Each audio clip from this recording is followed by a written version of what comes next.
નમસ્કાર વિદ્યાર્થી મિત્રો। હવે પાઠ 10 એનો આપણે બીજો ભાગ જોઈએ છીએ, બરાબર છે। આપણે છેલ્લે પર્યાવરણના ઘટકો વચ્ચેનો આંતર સંબંધ એના વિશે વાત કરી હતી। હવે પ્રદૂષણ એ શું છે એની વ્યાખ્યા, એનો અર્થ એ જોઈએ અને એના પ્રકારો એના વિશે હવે આગળ ચર્ચા કરવાની છે। તો માનવ પોતાની બુદ્ધિશક્તિથી પર્યાવરણના વિવિધ ઘટકોના ઉપયોગ દ્વારા પોતાની જરૂરિયાતો સંતોષે છે, બરાબર। એટલે કે આપણે બધા બુદ્ધિ વાપરી અને પર્યાવરણને અલગ અલગ રીતે ઉપયોગ કર્યો અને પોતાની જરૂરિયાત સંતોષી। જેમ કે લાકડામાંથી આપણે વસ્તુઓ બનાવી અને ઘરે આપણે ફર્નિચર કર્યું, આ તે, બરાબર છે, ટેબલ ખુરશી બનાવ્યા। પછી જમીનમાંથી આપણે ધાતુઓ કાઢી અને એનો ઉપયોગ આપણે વાસણ બનાવવામાં, ટેકનોલોજીમાં, બધી જગ્યાએ કર્યો। એટલે આપણે જરૂરિયાતો સંતોષીએ છીએ। મહાત્મા ગાંધીજીએ એવું કીધું છે કે આ માનવીય ગતિવિધિઓથી એટલે પ્રવૃત્તિઓથી કુદરતી પર્યાવરણ દૂષિત થવાની ક્રિયા એટલે પ્રદૂષણ।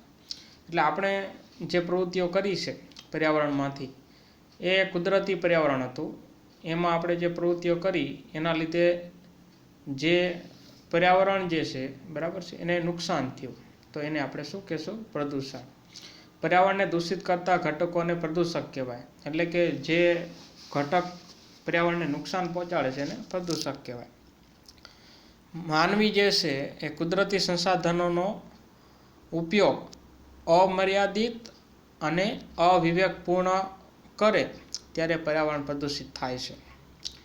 કેવી રીતે? તો કે અમુક વસ્તુઓ એવી છે, જેમ કે વૃક્ષો, બરાબર, આપણે કાપ્યા જ રાખીએ જંગલો બધા ખલાસ થઈ જાય તો એ પર્યાવરણને નુકસાન પહોંચાડે છે અને કાર્બન ડાયોક્સાઇડ વાયુનું પ્રમાણ વાતાવરણમાં ખૂબ વધી જાય, એટલે એટલે કે હવાનું પ્રદૂષણ થાય છે।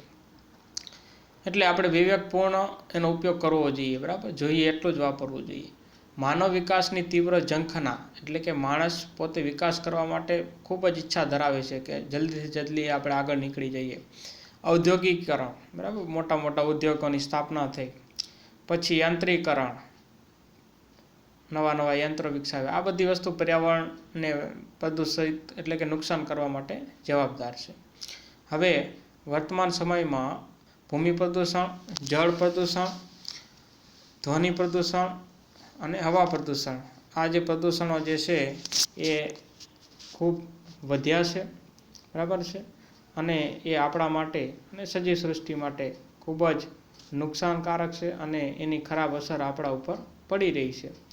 તો આપણે આ પ્રદૂષણો જે છે એની શું અસરો છે, એને રોકવા માટે એના ઉપાયો આપણે શું કરી શકીએ, આ બધી જ વસ્તુઓ અને પર્યાવરણની જાળવણી માટે આપણે શું કરવું જોઈએ, આ બધી વસ્તુની ચર્ચા આપણે આગળ હવે કરીએ। તો સૌપ્રથમ આપણે પર્યાવરણના પ્રકારો જોઈએ। તો પહેલું છે ભૂમિ પ્રદૂષણ, એટલે કે જમીનનું પ્રદૂષણ, બરાબર છે। તો જમીનના પ્રદૂષણની અંદર શું આવે? તો કે આપણે એમ કહીએ તો જમીન જે કુદરતી છે, નેચરલી છે, એ જમીનની અંદર, બરાબર છે, એની ગુણવત્તામાં કે એના ઘટકો જે છે, પોષક તત્વો છે, એમાં કોઈ ફેરફાર થાય, બરાબર છે, વધારો ઘટાડો થાય તો એને ભૂમિ પ્રદૂષણ કહેવામાં આવે છે। હવે જમીન પ્રદૂષણ જે છે, એટલે કે ભૂમિ પ્રદૂષણ છે, એ સહેલાઈથી આપણને અનુભવાતું નથી, દેખાતું નથી, આપણને એમ જ લાગે કે બધી જમીન બરાબર છે, પણ હકીકતમાં એવું હોતું નથી। તો વિશ્વભરમાં, દુનિયાની અંદર ભૂમિ પ્રદૂષણ એ સતત વધી રહ્યું છે। કેવી રીતે થાય છે? જમીનનું પ્રદૂષણ કેવી રીતે ફેલાય છે? તો કે આપણે ઘરે જે કચરો વાપરીએ છીએ, બરાબર, ઘરે જે કચરો નીકળે છે એને આપણે ફેંકી દઈએ છીએ, તે ફેંકીએ તે કચરો ક્યાં જવાનો? સ્વાભાવિક છે કે જમીન ઉપર જ જશે। પછી આપણે પાણીનો નિકાલ કરીએ છીએ, ગટરનું હોય, કોઈ પણ ઘર વપરાશનું, બરાબર, એ બધું જમીનમાં જ જાય છે। ફળદ્રુપ કે ખેતીલાયક જમીન ઉપર ઉદ્યોગો સ્થાપવા, બરાબર છે, જે પણ ઉદ્યોગ સ્થાપવામાં આવે છે એ મોટે ભાગે કોઈ જમીન જે છે એ વેચાય ખેતરની જમીન હોય એટલે એના પર ઉદ્યોગ સ્થાપવામાં આવે। ઉદ્યોગોની અંદર જે વપરાયેલ દૂષિત પાણી હોય, બરાબર, બધા ઉદ્યોગમાં પાણી જોઈએ, એ પાણી જે છે એ ગંદુ થઈ ગયેલું, કેમિકલવાળું હોય, એ પાણી ખુલ્લી જમીન ઉપર છોડી દેવામાં આવે તો એ જમીન આખી પ્રદૂષિત થાય છે. પછી ઉદ્યોગોનો ઘન કચરો, બરાબર, ઉદ્યોગોમાં જે તોડફોડનો કે આ તે બીજો ઉત્પાદનમાં જે કચરો નીકળે છે એ બધો કચરો પણ જમીન ઉપર ફેંકવામાં આવે છે. પછી ઉત્ખનનની પ્રવૃત્તિઓ એટલે કે જમીનની અંદર જે તેલ કાઢવામાં આવે કે માટી કાઢવામાં આવે, આ બધી વસ્તુઓ જે થાય છે ખોદવામાં આવે છે. પછી બાંધકામની પ્રવૃત્તિઓ, બરાબર, મકાનો, બિલ્ડિંગો બને છે, રોડ, રસ્તા, પુલ બને છે. પછી ખેતીની અંદર રાસાયણિક ખાતર અને જંતુનાશક દવાઓનો ઉપયોગ થાય તો એ પણ એક જમીનનું પ્રદૂષણનો પ્રકાર કહેવાય. અતિ વધારે ઉપયોગ થાય તો પછી જમીનમાંથી કૂવામાં, બોરવેલમાંથી એકદમ પાણી ખેંચી લેવામાં આવે સિંચાઈ માટે તો પણ એ પણ જમીનને નુકસાન કરે છે. આ બધી વસ્તુઓ જે છે જમીનને નુકસાનકારક છે, વધારે પ્રદૂષણ ફેલાવે છે. અને ખાસ પ્લાસ્ટિક, બરાબર, કે પ્લાસ્ટિક જે છે એ જમીનમાં હજારો એટલે કે કેટલાય વર્ષો સુધી સડતું નથી, એમને પડ્યું રહે છે, તે જમીનને દૂષિત કરે છે. હવે અહીંયા તમને ભૂમિ પ્રદૂષણને લગતું એક ચિત્ર તમને આપેલું છે, બરાબર, તમારી પાઠ્યપુસ્તકમાં તમે જોઈ શકો છો કે પીરાણા ડમ્પિંગ એવું અહીંયા લખેલું છે. અને કચરાનો ઢગલો અહીંયા તમને એક મોટો દેખાય છે, એમાં જેસીબી જે છે એ કંઈક કરી રહ્યું છે અને માણસો કેટલા બધા એમાં કંઈક વીણી રહ્યા છે, બરાબર. તો અમદાવાદની અંદર એટલો મોટો કચરાનો ઢગલો થઈ ગયો છે. દરેક શહેરની અંદર આવો ઢગલો તમને જોવા મળશે કે એ આખા શહેરનો કચરો એક જગ્યાએ ભેગો થતો હોય છે. તો આવા કચરાના ઢગલા જે છે પૃથ્વી ઉપર કેટલાય શહેરોમાં કેટલાય ઊંચા થઈ ગયા છે, એટલે પર્વત જેવા આપણે ઢગલા લાગે. તો આ બધો કચરો જે છે સરવાળે ક્યાં જશે, બરાબર છે, સળગાવીએ તો પણ વાયુને નુકસાન છે, વાતાવરણને નુકસાન છે, અને જમીનમાં નાખીએ તો જમીનને નુકસાન છે. એટલે આ બધી વસ્તુ જે છે પ્રદૂષણ માટે જવાબદાર છે. હવે આટલું જાણો એમાં આપણે ફટાફટ જોઈ લઈએ. તમને માહિતી અહીંયા આપેલી છે કે પંજાબ રાજ્ય છે, પંજાબ ઉત્તર ભારતમાં, ત્યાં નાઇટ્રોજનયુક્ત રાસાયણિક ખાતરનો વધારે ઉપયોગ કરવામાં આવ્યો, બરાબર. ત્યાં ખેતી સારા પ્રમાણમાં થાય છે, એટલે આ ખાતરનો ઉપયોગ વધવાથી જમીનનું પ્રદૂષણ ખૂબ વધ્યું, જેથી પંજાબનો હોશિયારપુર, ભટિંડા અને રોહતક આ 3 જિલ્લાના ગામડા છે એની અંદર અતિશય ખાતર વપરાશથી કૂવાનું પાણી જે છે ને એ ભયજનક સપાટી દૂષિત થયું, એટલે કે બહુ ખરાબ દૂષિત થઈ ગયું. તેના પરિણામે ત્યાં શું થયું ખબર છે?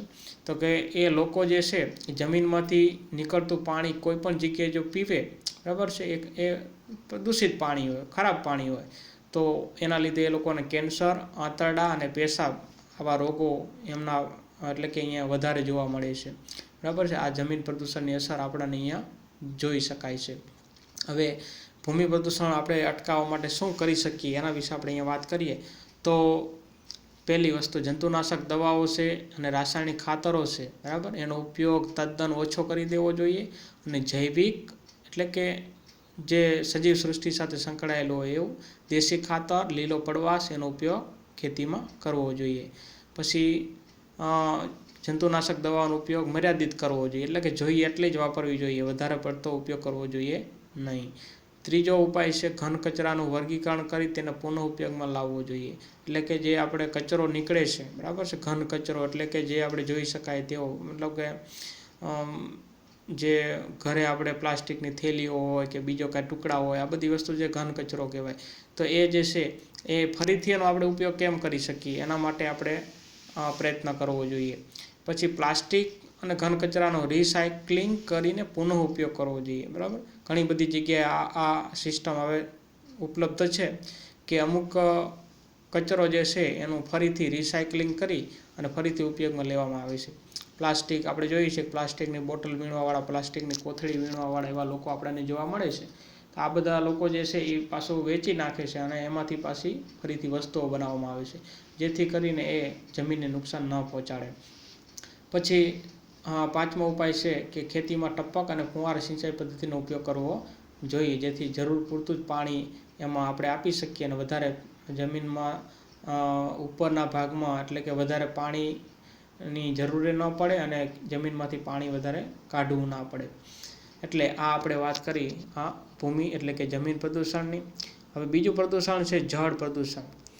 જ્યારે જળ જે છે એના નેચરલ કુદરતી રીતે જે ઉપયોગ માટે હોય છે, બરાબર છે, એ આપણે જેમ કે પાણી જમીનમાંથી આપણે કાઢીએ અને એને પીએ, બરાબર, પીવા માટે ઉપયોગમાં લઈએ, પણ એ પીવા લાયક ન હોય, બરાબર, અયોગ્ય હોય, અને એમાં બાહ્ય અશુદ્ધિઓ ઘણી બધી ભળી ગઈ હોય તો એને આપણે જળ પ્રદૂષણ કહેવામાં આવે છે. ગટરનું પાણી, ઉદ્યોગોથી દૂષિત થતું પાણી, ખનિજ તેલ વાહક જહાજોમાંથી થતું ગળતર જેને આપણે રિસાવ કહેવાય, ખેતીમાં વપરાતા રાસાયણિક ખાતરો, જંતુનાશક દવાઓ, આને લીધે આ જળ પ્રદૂષણ થતું હોય છે. હવે ગટરનું પાણી, બરાબર છે, દરેક લોકો જીવન જીવે છે, આપણે ઘરમાંથી પણ કેટલું બધું પાણી રોજ નીકળે છે, એ બધું ગટરમાં જાય છે. પછી ઉદ્યોગો જે છે, બરાબર, એ ઉદ્યોગો બધા જ પાણીનો ઉપયોગ કરે છે. એ પાણી જે ઉત્પાદનમાંથી પ્રક્રિયા થાય પછી એ ગંદુ પાણી થઈ જાય છે, એટલે એ પાણી પણ ક્યાંક ને ક્યાંક છોડવામાં પાણી નદીઓમાં આવે છે. પછી ખનિજ તેલ વાહક જહાજોમાં થતું ગળતર, એટલે કે દરિયાની અંદર આવા કેટલા બધા તેલ આવવા જવા માટે ખનિજ તેલ આપણે જોઈએ છીએ, પેટ્રોલ ડીઝલ વિદેશમાંથી આવે છે, બરાબર. રોજે રોજ હજારો વાહનો એટલે કે આ જહાજો જે છે એ એક દેશમાંથી બીજા દેશમાં જતા હોય છે. તો આ જહાજોમાંથી ક્યારેક કંઈક લીક થઈ જાય, ક્યારેક જહાજ ડૂબી જાય તો એ જે છે આખું તેલ જે છે એ પાણીમાં દરિયામાં ઢોળાઈ જતું હોય છે, તો એને રિસાવ કહેવાય. પછી ખેતીમાં વપરાતા રાસાયણિક ખાતરો, બરાબર છે, અને જંતુનાશક દવાઓ, આ બધી વસ્તુ જે છે એ જળ પ્રદૂષણ માટે એ જવાબદાર છે.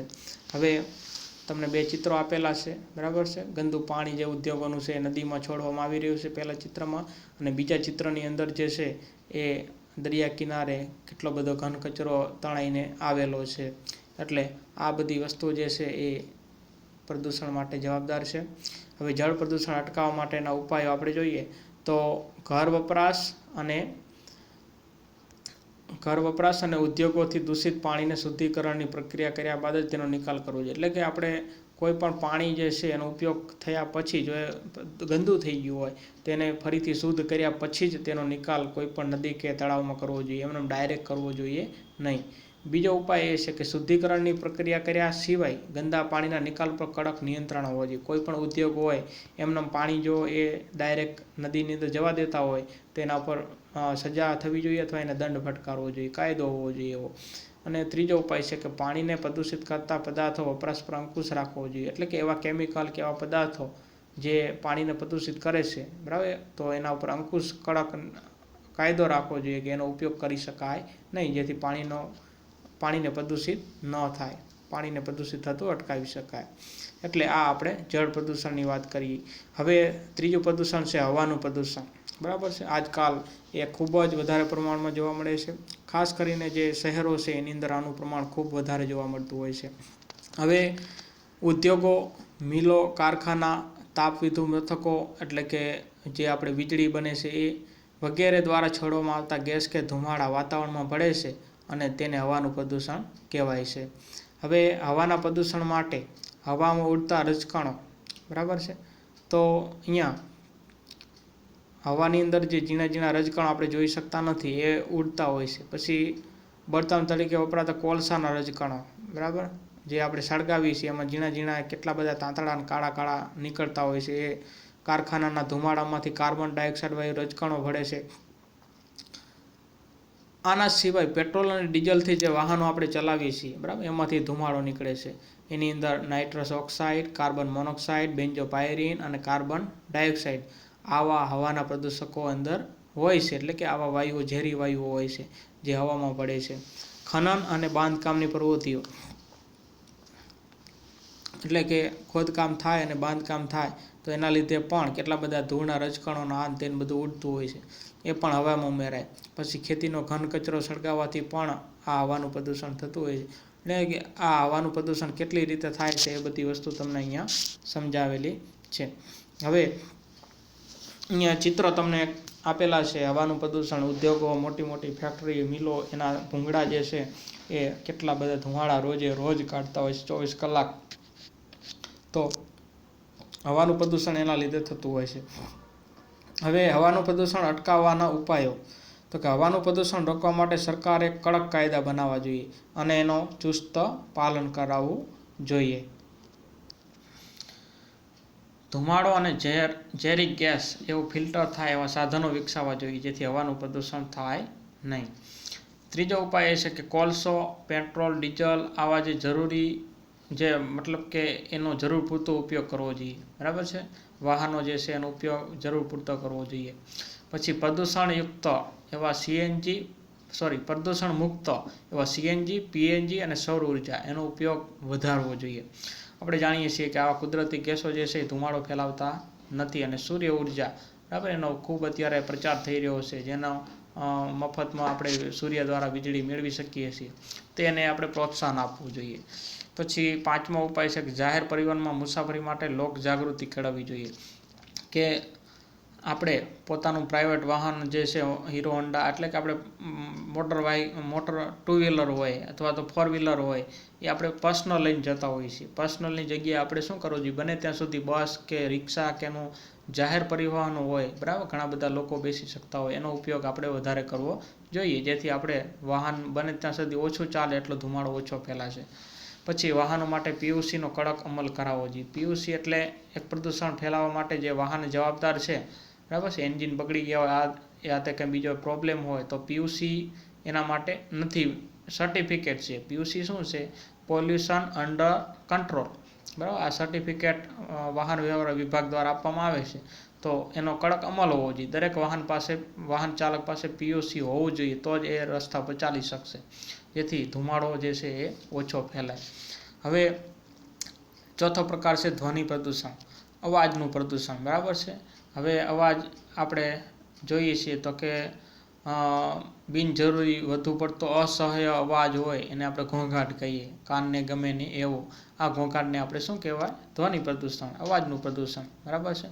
તો ઘોંઘાટ દરેક વ્યક્તિ માટે સાપેક્ષ હોય છે, એટલે કે દરેક વ્યક્તિ માટે ઘોંઘાટ અલગ અલગ હોય. અમુકને બહુ વધારે અવાજ હોય તો ગમે, અમુકને બહુ ઓછો અવાજ થતો હોય તો એને ન ગમે, એવું પણ હોય. એટલે કે હળવું સંગીત સાંભળનાર વ્યક્તિ માટે રોક સંગીત એટલે કે ડીજે વાગતું હોય તેને ના ગમે, પણ જેને ડીજે ગમતું હોય બરાબર છે તો એના માટે એ બરાબર છે. એટલે આવી રીતના ઘોંઘાટ અલગ અલગ પ્રકાર, પણ એક જાતનું પ્રદૂષણ તો છે બરાબર, અવાજનું પ્રદૂષણ તો છે એમ આપણે કહી શકીએ. હવે કારખાનાઓમાં ચાલતા યંત્રો કેવી રીતે આપણને અહીંયા આ પ્રદૂષણ થાય છે એના વિશે આપણે જોઈએ તો કારખાનામાં જે યંત્રો ચાલે છે એનો અવાજ અહીંયા બરાબર છે. પછી વાહનોનો કર્કશ અવાજ, પછી હોર્નનો અવાજ, સિનેમા ઘર, ટીવી બરાબર, આ બધાનો વધુ પડતો અવાજ જે છે ધ્વનિ પ્રદૂષણ ફેલાવે છે. હવે મોટા જે જેટ વિમાનો છે બરાબર, યુદ્ધ વિમાનો છે, એનો અવાજ એકદમ તેજ હોય છે, તીણી ગર્જના હોય છે બરાબર, એકદમ આપણે ગભરાઈ જઈએ એટલો બધો અવાજ કરતા હોય છે. તો આ બધા જે છે એ પણ અહીંયા ધ્વનિ પ્રદૂષણનો એક ભાગ છે. પછી વિવિધ પ્રકારના સાયરનનો અવાજ બરાબર છે, મિલો ફેક્ટરીની અંદર એકદમ ભૂંગરા વાગતા હોય છે જોરથી, પછી ધ્વનિ પ્રદૂષણમાં એ વધારો કરે છે. સામાજિક પ્રસંગે વપરાતા લાઉડ સ્પીકર, બેન્ડ બાજા, ઢોલ નગારા, ડીજે બરાબર, આપણે બધા અત્યારે લગ્નની સિઝન ચાલતી હોય તો એની અંદર આ બેન્ડ વાજા અને ડીજે એનો વધુ પડતો ઉપયોગ થાય, કેટલા દૂર સુધી સંભળાતા હોય છે, એ પણ એક અવાજનું પ્રદૂષણ છે એમ આપણે કહી શકીએ. ઉત્સવો, ઉદ્ઘાટન પ્રસંગે ફટાકડા ફોડવામાં આવે બરાબર, જોરથી મોટા અવાજો થાય તો એ પણ એક અવાજનું પ્રદૂષણ વધારે છે. જાહેર કાર્યક્રમો, ચૂંટણીની રેલીઓ, જાહેરાતોનો અવાજ, આ બધી વસ્તુ જે છે ધ્વનિ પ્રદૂષણનો સમાવેશ થાય છે. હવે ધ્વનિ પ્રદૂષણ જે છે એની અસર શું, તો કે માણસમાં બહેરાશ આવી જાય છે, કાનમાં સાંભળવાની શક્તિ ઓછી થઈ જાય છે. પછી માનસિક સ્વાસ્થ્ય ઉપર અસર થાય છે, મગજ ઉપર એની ખૂબ ખરાબ અસર થાય છે. પછી સ્વભાવમાં ચીડિયાપણું આવી જાય છે, કાર્ય કરવાની ક્ષમતામાં ઘટાડો થાય છે, એટલે કે માણસ જે છે એ એટલું બધું કામ કરી શકતો નથી, ડિસ્ટર્બ રહે છે. વધારે પડતા ઘોંઘાટથી ઘણા બધા કીટકો અને જીવાણુઓ નાશ પામે છે બરાબર છે. આપણે જાણીએ છીએ તો કેટલા બધા ફટાકડા કે એવા મોટા અવાજો થાય તો એના લીધે પક્ષીઓ કે પ્રાણીઓ છે, જીવજંતુઓ છે એ મરી જતા હોય છે અને એને નુકસાન પહોંચતું હોય છે. આવું તમને ચિત્ર અહીંયા આપેલું છે બરાબર, ડીજે છે, આ તે સાઉન્ડ છે, બીજો ઘોંઘાટ, વાહનોનો અવાજ, ટ્રેનોનો અવાજ, વિમાનનો અવાજ, આ બધી વસ્તુ જે છે ધ્વનિ પ્રદૂષણ ફેલાવે છે. હવે ધ્વનિ પ્રદૂષણ અટકાવવા માટેના ઉપાયો શું, તો આપણે એક પછી એક જોતા જઈએ તો સિનેમા ઘર, જાહેર સભાગૃહો, ધ્વનિ શોષક યંત્રો બરાબર, એની અંદર એવા પડદા લગાવવા જોઈએ બરાબર છે. ધ્વનિ શોષક યંત્ર, આ બધા પડદા એવા લગાવીએ કે જેનો અવાજ છે એ વધારે દૂર સુધી ન જાય. પછી બીજું છે સામાજિક પ્રસંગ, ઉત્સવ, ઉદ્ઘાટન પ્રસંગે વગેરેમાં ઘોંઘાટ ટાળવો જોઈએ, વધારે પડતો અવાજ કે વધારે પડતા લાઉડ સ્પીકર, ફટાકડાનો ઉપયોગ ન કરવો જોઈએ. પછી ઉદ્યોગો જે છે, વિમાન મથકોની આસપાસ વધારે વૃક્ષો વાવવા જોઈએ, એટલે કે જ્યાં ઉદ્યોગો હોય, જીઆઈડીસી હોય અને એરપોર્ટ હોય એની આજુબાજુ વધારે વૃક્ષો વાવવા જોઈએ, જેથી એનો અવાજ દબાવી શકાય. શાળા, હોસ્પિટલ જેવા સ્થળો પાસે નો હોર્ન સાયલન્સ ઝોન એનો કડક અમલ કરાવવો જોઈએ, બરાબર. ત્યાં હોર્ન વગાડવા જોઈએ નહીં. ઉજવણીના કાર્યક્રમમાં ફટાકડાનો ઉપયોગ ટાળવો જોઈએ, એટલે કે આપણે ફટાકડા વધારે ફોડવા જોઈએ નહીં. રેડિયો, ટેલિવિઝન, મોબાઈલ ફોન વગેરેનો અવાજ ધીમો રાખવાની ટેવ પાડવી જોઈએ, એટલે કે બહુ વધારે અવાજથી વગાડીએ તો એ પણ ધ્વનિ પ્રદૂષણ ફેલાય છે. પછી છેલ્લું છે કે યંત્રો અને વાહનોને સમયાંતરે સર્વિસ એટલે રિપેરિંગ કરાવવા જોઈએ, જેથી કરીને અહીંયા એનો અવાજ વધારે થાય નહીં. એટલે આ આપણે 4 પ્રદૂષણો વિશે આપણે જોયું.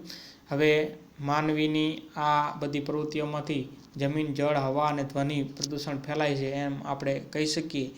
આના સિવાય પણ અન્ય કેટલાક પ્રદૂષણો છે, બરાબર છે, જે અન્ય કેટલીક પ્રવૃત્તિઓ દ્વારા ફેલાય છે. જેમ કે આકાશમાં છોડેલા ઉપગ્રહો, આપણે જે મોબાઈલ ફોનમાં વાત કરીએ છીએ, ટીવીમાં આપણે બધું જોઈ શકીએ છીએ, તો આના માટે આપણે ઉપગ્રહ છોડ્યા છે, એ પણ એક જાતનું પ્રદૂષણ છે. અવકાશને આપણે નુકસાન પહોંચાડીએ છીએ. હવે અવકાશ યાત્રીઓ કેટલા બધા સંસ્થાઓ જે છે વિશ્વની, બરાબર, ભારતની, અમેરિકાની, જાપાનની, રશિયાની, એ આકાશમાં જઈ અને ત્યાં કેટલાક વસ્તુઓ મૂકી આવે છે. અવકાશની અંદર તો આપણે જાણીએ છીએ કે કોઈ વસ્તુ નીચે પડતી નથી, ગુરુત્વાકર્ષણ બળ નથી, એટલે ત્યાં કેટલાક કચરો ઠાલવી દીધો હોય તો કચરો એમના ઉપર રહી જતો હોય છે. પછી કૃત્રિમ વરસાદ વરસાવવા માટે કેટલાક વાયુઓ છોડવામાં આવે, રસાયણો છોડવામાં આવે, બરાબર, એ પણ એક પ્રદૂષણ ફેલાવે છે કૃત્રિમ વરસાદ વરસાવવા માટે. પછી પરમાણુ શક્તિના ઉપયોગથી, એટલે કે જે બોમ્બનું પરીક્ષણ કરવામાં આવે છે, અણુ બોમ્બનું, બરાબર છે, એનાથી કેટલા બધા ખરાબ કિરણો નીકળે છે, એ પણ પ્રદૂષણ ફેલાવે છે. આ બધા પર્યાવરણને ખૂબ નુકસાન પહોંચાડે છે. અને કેટલીક કુદરતી ઘટનાઓ, બરાબર છે, કે જંગલમાં આગ લાગે, મોટા મોટા જ્વાળામુખી ફાટે, ધરતીકંપ થાય, પૂર આવે, એ પણ એક પ્રદૂષણમાં પર્યાવરણનું પ્રદૂષણ વધારે છે એમ આપણે કહી શકીએ. એટલે પર્યાવરણ જાળવવા માટે અને પર્યાવરણને પ્રદૂષણથી બચાવવા માટે માણસે પોતે મક્કમ, એટલે કે ચોક્કસ બની અને સંકલ્પ કરે તો જ એને અટકાવી શકે છે. અને આ જ એકમાત્ર ઉપાય છે. જો માણસ આવી જ રીતે આમનામ પ્રવૃત્તિ કરતો રહ્યો અને આવી રીતે પર્યાવરણને નુકસાન કરતો રહેશે, તો એક સમય એવો આવશે કે માણસને જીવવું પણ મુશ્કેલ થઈ જશે. દરેક પ્રાણી, સજીવ સૃષ્ટિને જીવવું મુશ્કેલ થઈ જશે. એટલે આ પાઠ ઉપરથી આપણને એટલું જાણવા મળે છે કે આપણે બને ત્યાં સુધી પ્રદૂષણ જે છે એનો ઓછામાં ઓછું થાય એવા પ્રયત્નો આપણે કરવા જોઈએ, બરાબર છે. ઓકે મિત્રો.